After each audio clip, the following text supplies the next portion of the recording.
โอกาสไว้สาครูบาอาจารย์นะครับเนอศรัทธาญาติโยมทุกท่านมาได้ปะกันหลายวันทางงานFacebook Live เนาะเดี๋ยวมีจังหวะก็จะได้ออกทางอัน YouTube เนาะศรัทธาเนาะเดี๋ยวดูว่าวันใดวันหนึ่งก่อนดูความพร้อมก่อนดูความสะดวกกำหนึ่งนะแต่ว่าทางเมืองไทยกี่โมงแล้วนี่20:30ก็ยังบ่ดึกกำเตือนนะอาจจะได้ออกสัก ครึ่งชั่วโมงก็ยังดีเนาะไม่แน่ใจว่าสัญญาณเนี่ยเด้งไปที่สถาหรือไม่นะที่อันติดตามกันทาง Facebook กันโดยตลอดเนาะ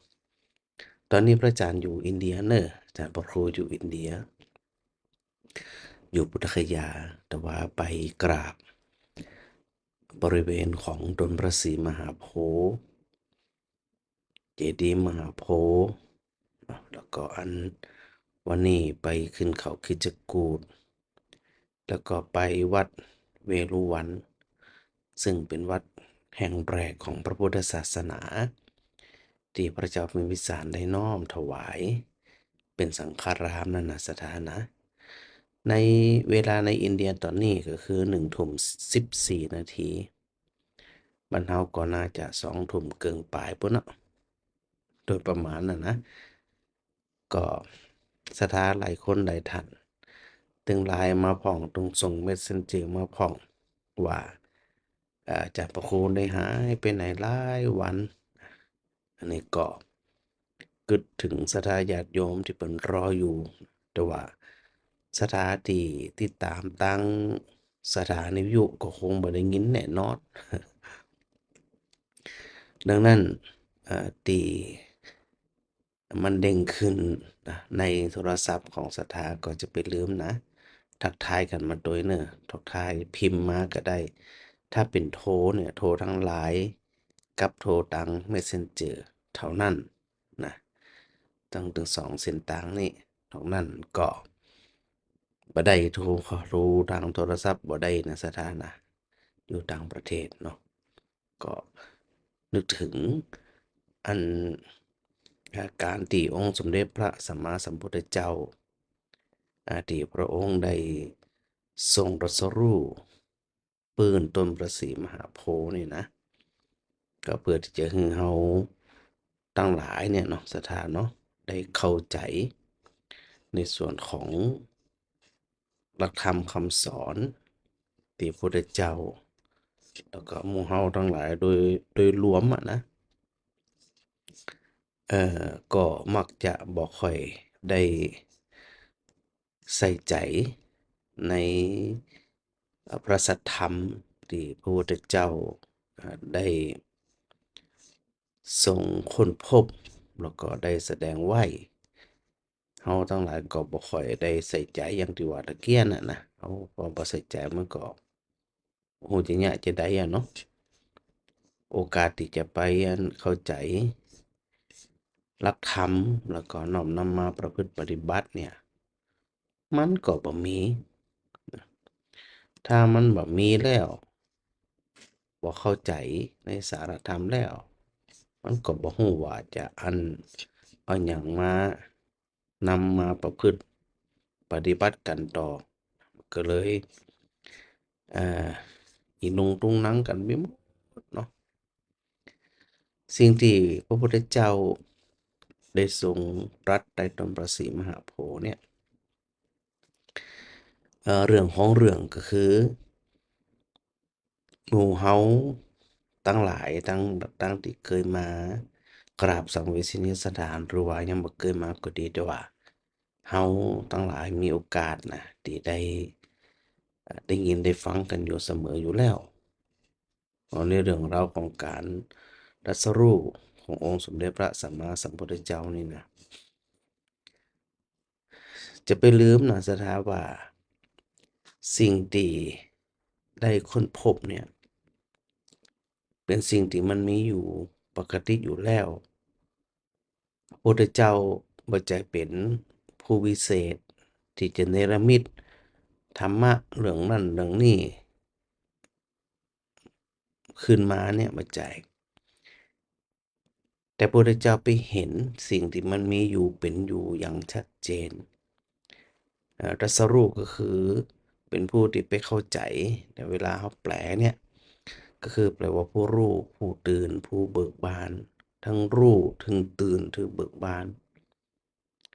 การหู้ของพระพุทธเจ้าคำว่าพุทธะเนี่ยเป็นหู้แบบทะลุปรุโปร่งเป็นการหู้แบบบ่มีอะไรอย่างมาปิดบังบ่มีอะไรอย่างมาแฝงบ่มีสีเทาบ่มีสีดำเห็นอย่างกระจ่างแจ้งแม้แต่สีขาวก็บ่มี คือไปเห็นนะเห็นชัดแจ้งทะนัดทะนีโดยที่พระพุทธเจ้าได้ทรงตรัสไว้นั่นนะว่าสิ่งใดสิ่งหนึ่งเนาะที่ได้เกิดขึ้นทุกสิ่งทุกอย่างที่มันเกิดขึ้นนั่นเนี่ยสำหรับนะสำหรับผู้ที่ได้เข้าใจเนี่ยเปิ้นจะบ่มีความเคลือบแคลงสงสัยใดๆทั้งสิ้นสิ่งที่มันมีอยู่เป็นอยู่เกิดขึ้นอยู่นั่นนะก็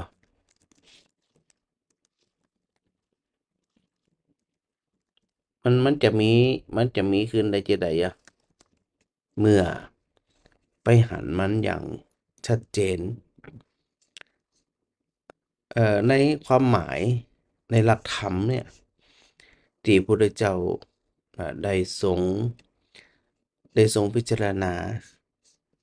พิจารณาไปเห็นถ้าเป็นการครบเนี่ยครบเพิ่งแตกครบเพิ่งแบบละเอียดอะครบแบบชัดเจนด้วยนะละเอียดถี่ถ้วนทะนัดทะนีชัดเจนความที่พระองค์ได้มองเห็นอย่างชัดเจนทะนัดทะนีนั่นเนี่ยเป็นการให้เฮาทั้งหลายได้พิจารณาตามในสิ่งที่พระองค์ได้ทรงค้นพบซึ่งสิ่งที่ทรงค้นพบเนี่ยเปิ้นฮ้องว่าเอ่อ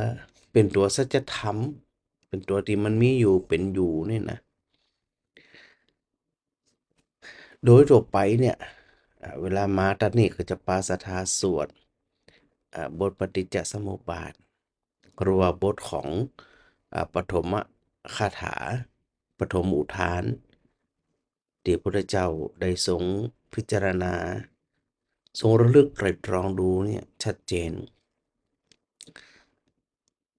เวลาเราฟังแล้วเนี่ยเราจะเข้าใจจะได้นะสถานะอันดับแรกเบื้องแรกเนี่ยคาถาแรกมันมี3คาถาเนาะยะถาหาเวปาตุภวันติธรรมมาอาตาปิโนจายโตพระมนัสสะเวลาเปิ่นแปลเป็นนั่นประโยคไปนี่ก็คือ1ตัวแรกเมื่อใดนะเมื่อใดธรรมทั้งหลายปรากฏอยู่อาตาปิโนชายโตพระมนัสสะแก่พราหมณ์ผู้มีความเพียรเพ่งอยู่ผู้มีความเพียรเพ่งอยู่นะพราหมณ์อัฏฐสักกังขาวะปยันติสปะเมื่อนั้นความสงสัยทั้งปวงของพราหมณ์นั้นย่อมสิ้นไปเมื่อนั้นความสงสัยของผู้นั้นย่อมสิ้นไปยะโตปชานาติสเหตุธรรมังเพราะมารู้จักธรรมว่าเกิดแต่เหตุเป็นอุทานแรกที่พระพุทธเจ้าพระพุทธองค์ได้ทรงเปล่งอุทานหมายความว่าเมื่อไผก็ตามคำว่าพราหมณ์ตัวนี้ก็คือผู้ที่เขาไปเพ่งเพียรเพ่งเนาะไปเพียรเพ่งจนเห็นชัดเห็นชัดเจนแบบบ่มีหยังเนี่ยมาเคลือบแคลงสงสัยก็ความสงสัยทั้งหลายเหล่านั้นก็หมดไปจะได้ถึงหมดไปเพราะรู้จักธรรมว่าเกิดจากเหตุเวลาเราสวดปฏิจจสมุปบาทศรัทธาก็ลองไปเปิดพอหรือไม่ก็ไปค้นคำว่าปฏิจจสมุปบาทพอ อวิชชาปัจจยสังขาราสังขาราปัจจยวิญญาณังขึ้นตัวแรกขึ้นมาเนี่ยอวิชชาปัจจยสังขาราตัวแรกอวิชชาเนี่ยแปลว่าความมืดบอดความโง่เขลามืดสนิทจึงก่อเกิดการปรุงแต่งบุญปรุงแต่งบาปปรุงแต่งบุญบาปไปเรื่อยสะปะสะปันจนมาสู่คำว่าชรามรณะโศกปริเทวะจนสุดท้ายวนกลับไปกลับมาอยู่ดีอ่ะเพราะพระพุทธองค์ทรงพิจารณาในเรื่องของตัวปฏิจจสมุปบาทเนี่ยสถาก็จะหันว่าการเกิดขึ้นของทุกสิ่งทุกอย่างเนี่ยมันมีเหตุตีมาตีไปถึงหมดถึงสิ้นบ่มีอันหยังที่จะเกิดมาลอยๆบ่มีอันหยังที่จะอุบัติขึ้นโดยบ่มีแหล่งที่มาที่ไปเนี่ยเวลาเฮาสวดมนต์เนี่ยในเบื้องแรกเนาะของตัวปฏิจจสมุปบาทเนี่ยที่อู้เรื่องนี้สถานต้องกึดพอนะตอนนี้พระอาจารย์อยู่ที่พุทธคยาก็เลยไปนั่งอยู่เนาะไปนั่งอยู่แล้วก็พิจารณาตามที่สติปัญญาของเฮามีนี่นะมันบ่จะกระจ่างแจ้งอะแต่ว่าพระองค์ได้ทรงพิจารณาชัดเจนแล้วมาบอกเฮาทั้งหลาย พระองค์เนี่ยได้เริ่มต้นที่ว่าเอาแปลงภาษาไทยเลยก็แล้วกันเนาะสิ่งเมื่อสิ่งนี้มีสิ่งนี้ก็ย่อมมีอิมัสสมิงสติอิทังโหติเพราะความเกิดขึ้นของสิ่งนี้สิ่งนี้จึงเกิดขึ้นได้อิมัสสุปาทาอิทังอุปัชชติเมื่อสิ่งนี้บ่มีสิ่งนี้ติว่าก็บ่มีอิมัสสมิงอสติอิทังนะโหติเพราะความดับไปแห่งสิ่งนี้ที่ว่าเนี่ยยิ่งดับไปพอมันดับไปไง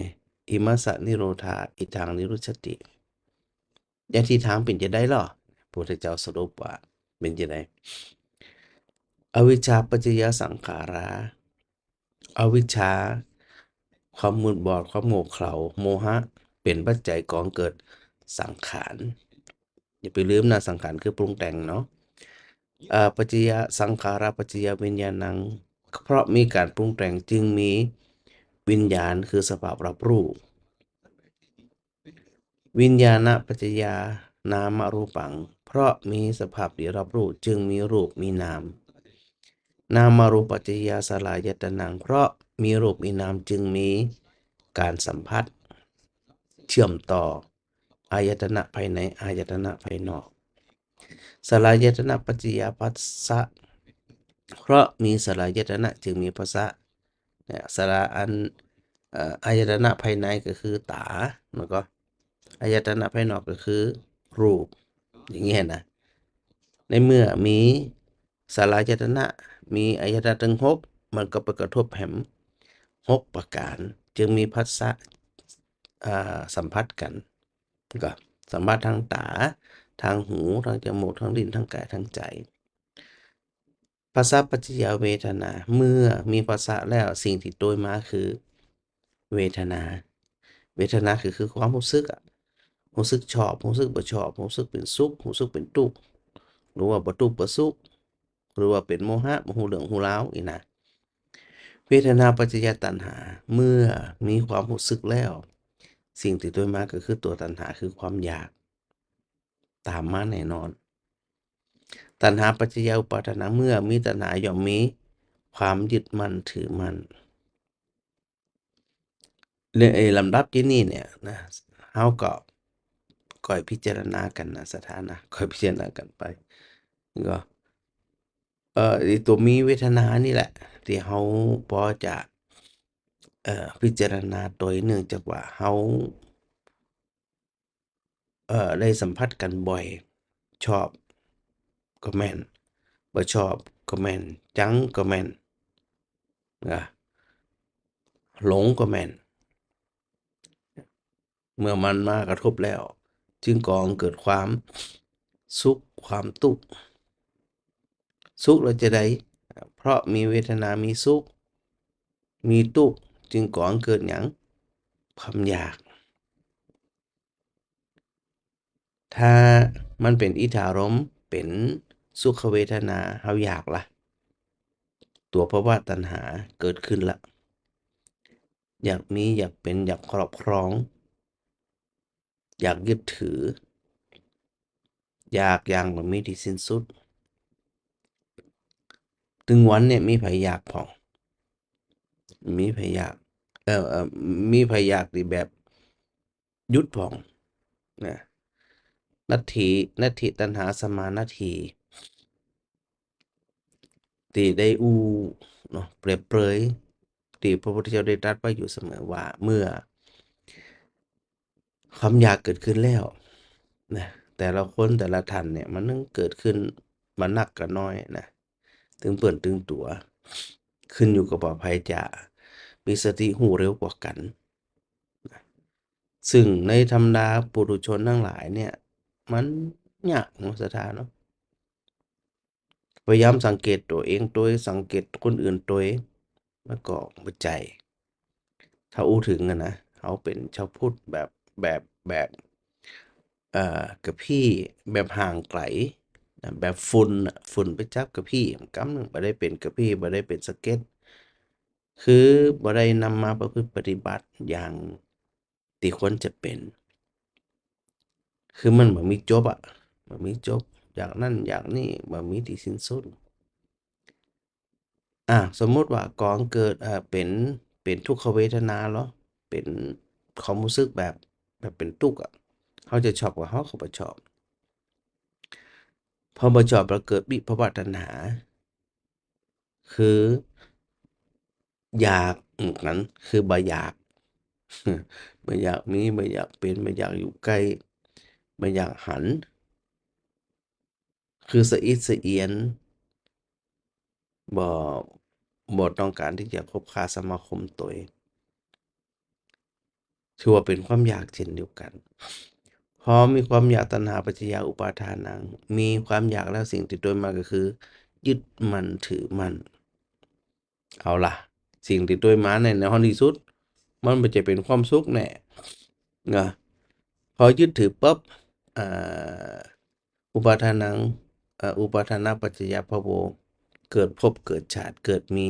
เขามีเฮาขึ้นมาเพราะว่าปัจจยชาติ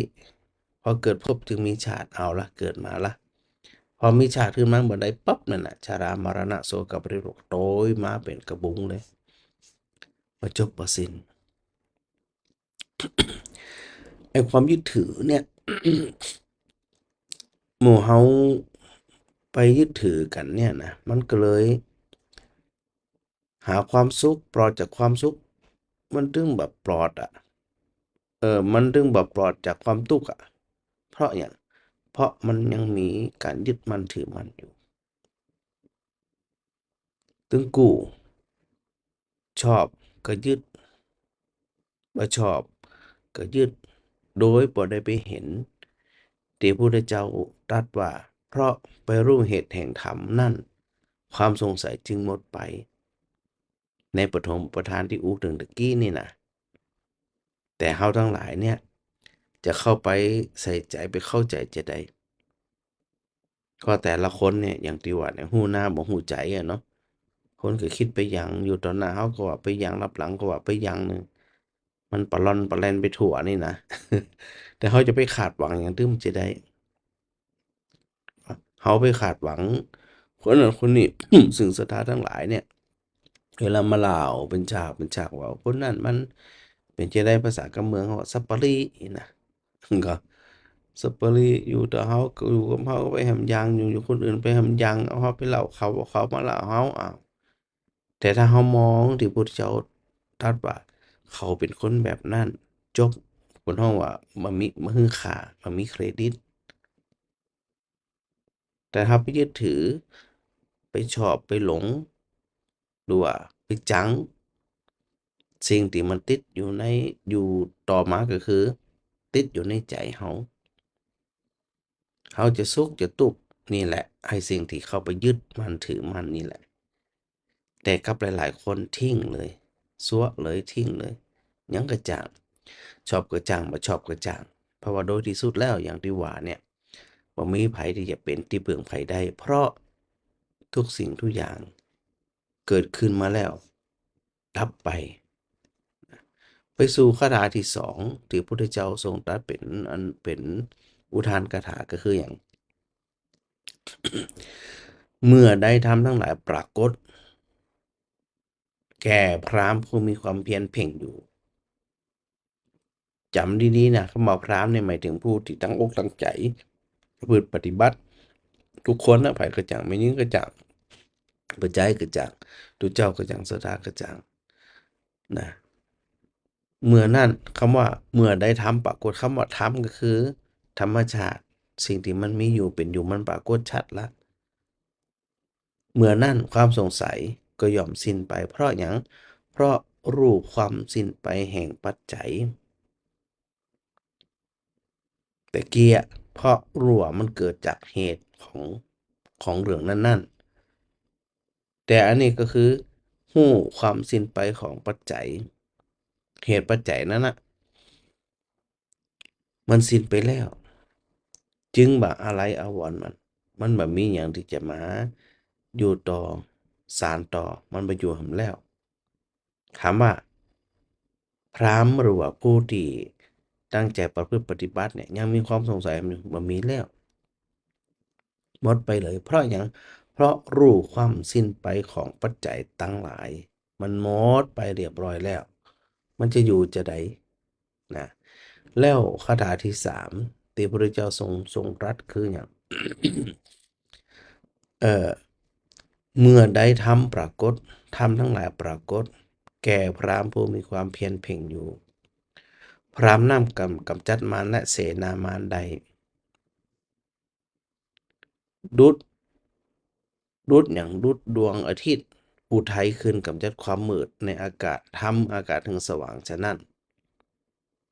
เออศรัทธาเข้าใจจะได้อะธรรมปรากฏขึ้นพราหมณ์ที่เป็นมีความภาคเพียรพยายามและเพ่งพิษอยู่ ไปเห็นกระจ่างแจ้งชัดเจนจึงสามารถกำจัดมารและเสนามารได้ความโลภความโกรธความหลงอย่างต่างๆเนี่ยไปกำจัดมันได้บ่ว่าจะเป็นตัวใหญ่ตัวน้อยเอ่อนักผ่องเบาผ่องนี่นะจัดการถึงหมดเลยเมื่อไปจัดการความเปิ้นฮ้องว่ามารกับเสนามารคือหมู่บริวารมารนี่นะจากนั้นเนี่ย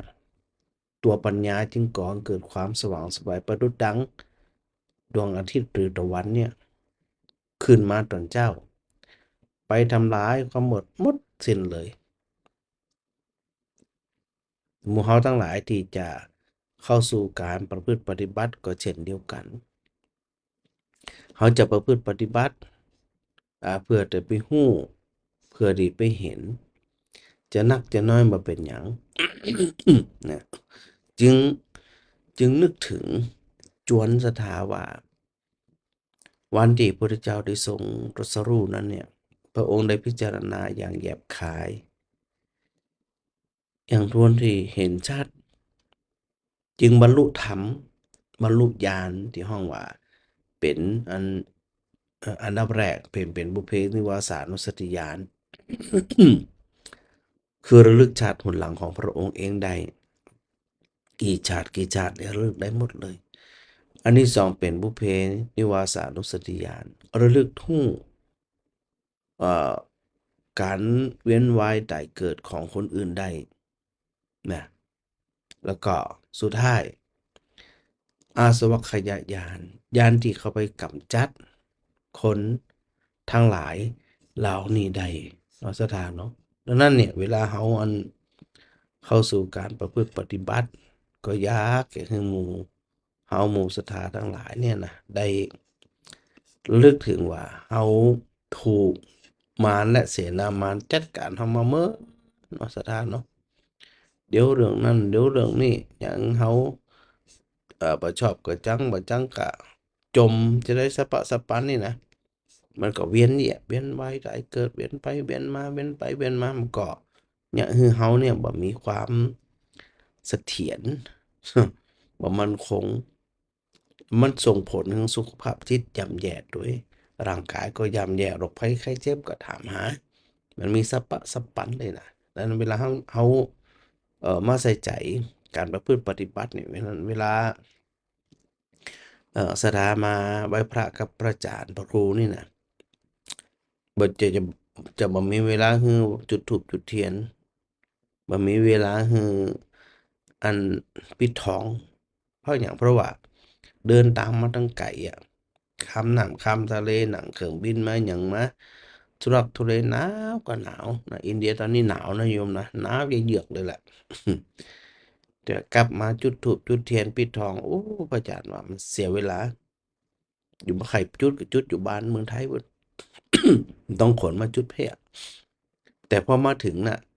ต้องมุ่งเข้าสู่ปริยัติปฏิบัติคือศึกษาเรียนรู้บางคนก็ศึกษาเรียนรู้มาดีนะศึกษามาอย่างนะแล้วมาฟังนี่แหมมาเห็นของจริงแหมเข้าสู่ภาคปฏิบัติเลยบางทีก็ปาสถาอยู่มุมไผ่มุมมันอธิบายความแล้ว เสร็จเรียบร้อยจะหยังเป็นหมู่คณะก็ได้จะแยกกันก็ได้ แยกกันก็ได้เลยพระอาจารย์จะปล่อยให้เปิ้นเป็นอิสรภาพแล้วแต่เปิ้นเลยว่าเปิ้นจะอยู่ที่ไหนมุมไหน จะพิจารณาแบบใดก็ปล่อยเปิ้นเนื่องจากว่าเวลาที่เฮาอยู่บริเวณของสถานที่ตรัสรู้นั้นเนี่ยบ่นัก อย่างเมื่อคืนเนี่ยนอกจากหนาวแล้วยังมียุงด้วยนะยุงตัวใหญ่สถาใหญ่บ่เล็กบ่เล่นน่ะบ่ได้เอาภาพมาให้อันหนึ่งแต่เดี๋ยว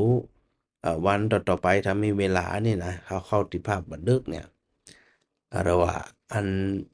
อินเทอร์เน็ตมันเสถียรเนี่ยนะก็จะเอาภาพเอาหยังมาออกมาเป็นวิดีโอก็มีหยังก็มีเนาะซึ่งสถาได้พอได้หันก็คือถึงสถาเหมือนกันนะว่ามาไหว้พระไหว้เจ้าสิ่งที่นำไปฝากสถาง่ายที่สุดก็คือนำบุญไปฝากนี่นะนำบุญไปฝากแต่ทั้งนี้ทั้งนั้นเนี่ยคติธรรมหรือว่าสิ่งที่พระพุทธเจ้าตรัสสอนนั่นเนี่ยเราต้องนำมาประพฤติปฏิบัติด้วยตัวของเราเองแบบตรงๆเลยบ่ต้องไปอิงอาศัยไผอะใครจะชอบจังหัวเขาใครจะจังหัวเขามุ่งตรงเข้าสู่การประพฤติปฏิบัติโดยที่สุดแล้วไผเบิ่งไผบ่ได้เขามันสิเป็นที่เราเบิ่งที่เราได้แม้แต่ตัวเราเองก็สิเบิ่งที่เขาได้มันเหมือนกับตะเกียกตะกายอะเนี่ยเวลามนุษย์เนี่ยมนุษย์นี่เป็นผู้ที่เอ่อพัฒนาได้แต่ก็นั่นแหละโดยมนุษย์โดยทั่วไปก็บ่อยากจะพัฒนาเพราะว่ามันถูกอวิชชาเขาครอบงำอะที่พระพุทธเจ้าตรัสไว้เนี่ยมันก็จะได้เฮาถึงทุกข์ จึงได้เฮาถึงลำบากจึงได้เฮาจึงบ่มีความสุขนะพระพุทธเจ้าไปเห็นแก่นไปเห็นต้นตอของมันอย่างชัดเจนอ๋อมันเป็นที่นี่เองเพราะบ่ฮู้จึงสร้างเรื่องราวเพราะบ่ฮู้จึงเกลียดเพราะบ่ฮู้จึงจังขนาดเพราะมันบ่ฮู้ไงสถานเนาะอันนี้ก็ นำมาฝากสถานนะจะได้ฮู้ จะได้ฮู้แล้วก็อันนั่นบิณฑบาตเอาขออภัยนะเดี๋ยวทักทายสถากำหนึ่งเนาะที่พิมพ์ทักทายอาจารย์พระครูมาแม่เรนูชัยวงศ์นี่น้อมกราบนมัสการสาธุอาจารย์พระครูมาแม่เพ็ญกาฟังแม่เพ็ญกาฟังนมัสการแม่สุนันทากาดีนี่ทักทายมาละเบญจมาศเจนการอันนี้เป็นแม่ของน้องวัชนะเนอวันไหนที่ตุเจ้าจะไปวันผูกเนาะวันผูกจะได้ก็ฝากด้วยเนอตุเจ้าไปบิณฑบาตที่อันตังหนองไหลเขาซ่อนแม่หวกไหลหินนี่นะสถานที่ฟังอยู่กับผู้คนพวกนี้ตุเจ้าเปิ่นก็จะไปบิณฑบาตอันเนอเข้าไปช่วยกันดูแลด้วย แล้วก็อันโยมอันแม่จันเทืองสุขใสนมัสการพระอาจารย์สาธุ อันนั้นแสดงว่าอันมันบ่ได้เด้งที่อันมือถือสถากะก็ก็เลยบ่ได้พิมพ์มาทักทายกรรมเป็นอย่างเนาะก็คือโอกาสได้ทักทายนะแม่ด้ากันด้าท่าแก้วนะกับสาธุค่ะอันนี้ก็ถือว่าเป็นระยะสั้นๆเนาะเนื่องจากว่าวันพรุ่งนี้ก็ต้องตื่นแต่เจ้าเหมือนกันตื่นแต่เจ้าแล้วก็ป้าสถาหนังรถวันพรุ่งนี้หนังรถไฟจากพุทธคยาไปตีเมืองพาราณสีเมืองพาราณสีก็เมืองตีพุทธเจ้าทรงตรัสปฐมเทศนาก็คือพระธรรมจักรกับปวัตนสูตรก็จะปาสถาญาติโยมที่เดินทางมาด้วยกันเนี่ยไหว้พระสวดมนต์เนาะถือโอกาสได้ประพฤติปฏิบัติธรรมได้ไปเห็นว่าบริเวณของสารนาฏเนี่ยมันเป็นจะได้ทำให้กษัตรูปอย่างเช่นสรูปติสถาหันมาเดียวเนี่ยอันนี้คือสารนาฏนะแล้วก็พระพุทธเจ้าทรงแสดงอนัตตลักษณสูตรถึงกับพระปัญจวัคคีย์จนบรรลุเป็นพระอรหันต์ก็คือตัดหันก็คือตัดสารนาฏนี่นะเมื่อวันนั้นสีแล้วก็ทรงแสดงอนุพิกถาและอริยสัจสี่คือกับเหล่าพระยศะนะยศกุลบุตรท่านทั้งหลายนั้นฟังแล้วก็เกิดความเข้าใจ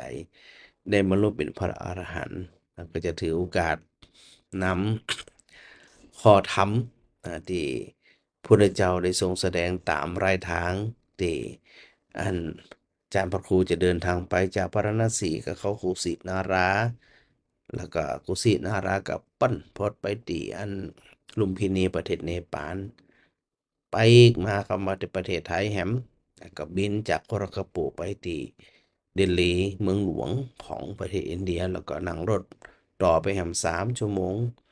สถานจะไปอันปุ่นไปชมทัชมาฮาลแล้วก็ไปชมอัคราฟอร์ดนะเมืองอัครากับปาสถาไปก็ถือว่าเป็นทัศนศึกษาตัวอย่างตัวเนาะไปดูประวัติศาสตร์ของที่ฮันที่นี่นะถ้ามีเวลาเนี่ยนะจะพาเขาอันอักชดัมแฮมแต่ดูแล้วมันน่ามีเวลาอักชดัมก็คือเป็นเปิ้นฮ้องเป็นเทวไลยของศาสนาฮินดูเปิ้นใหญ่โตทำด้วยหินล้วนๆเลยนะอาจจะได้ก็เดี๋ยวจะมีภาพมีอย่างมาสลับเมืองสถาพรเนาะวันนี้ก็ถือโอกาสได้ทักทายสถานเนอสำหรับวันพรุ่งนี้สายบิณฑบาตของมจรวันพรุ่งนี้วันที่18นะวันที่18เนี่ยสายแรกก็จะไปทางสถานที่ฟังอยู่ฝั่งเหนือ สายแรกก็จะไปทางบ้านซบตานบ้านนาเวียงบ้านตาจ้างบ้านสารมอสารบบกสารเมงแล้วก็ไปอ่าฉันเจ้าที่บ้านแม่อารีสารบบกโยมแม่อารีก็ได้โทรมาอยากจะถวายอาหารเจ้าข้าวต้มให้กับพระนิสิตที่เปิ้นไปรับบาตรโปรดญาติโยมเนาะอันนี้เป็นสายแรก ส่วนสายที่2นี่ไปทางวัดหนองลายบ้านหนองลายนะโจ๊ะโลกไปครบโมงเกิงจะไปฉันข้าวต้มก่อน จากนั้นก็สถานใส่บาตรที่หน้าวัดหนองลาย แล้วก็สถานใส่บาตรที่วัดเขาซ่อนนะจากนั้นก็ไปแม่หวกเนาะแล้วมาที่ไรหินหมู่2หมู่6ตัวเหมือนกับปีที่ผ่านมา แต่ว่าพระอาจารย์บ่ได้ไปแค่นั้นเองเนาะแล้วก็สายที่3ก็จะได้ต้องไปทางปุ้น อาศัยท่านอาจารย์สมฤทธิ์นะหลวงพ่อเจ้าอาวาสวัดตกหัวจ้างเปิดช่วยประสานงานฮืออย่างฮือนี่นะก็ไปทางอันโบบ้านตกหัวจ้างไปเริ่มต้นที่อันร้านสาธารณะแม่คำปันเนอร์สถานตกหัวจ้างนะจากนั้นก็ไปหัวตุงสามัคคีไปหนองวัวเฮาแล้วก็ไปหนองฮาบิณฑบาตเสร็จเรียบร้อยแล้วจึงจะไปฉันเจ้าที่บ้านแม่จันฟ้องกันเนอสถานเนอ อาจจะได้ก็สถานที่ฟังอยู่ก็ดีอย่างก็ดีเนาะก็คงจะมีบรรนักที่ฟังอาจารย์พระครูนี่นะเนื่องจากว่าโดยปกติสถานก็จะฟังจากวิทยุเนาะก็ว่าเป็นหยังเดี๋ยวหาโอกาสค่อยมาปะมาพบกันในช่องทางใดช่องทางหนึ่งก็เอ็นดูสถานที่เปิดฟังสถานีวิทยุเนาะบัดนี้ยินก็สักกำบัดได้ฟังก็สักกำ ตึงเงียบตึงเหงาตึงง่อมนี่นะ มันหายกันไปก็บ่เป็นหยังเนาะถ้าจะได้ก็ขออโมทนาบุญรักษาบุญกรรมบุญจูกันกูคู่กูคนเด้อจะไปลืมเตได้อู้อยู่เสมอก็คือแกล้ว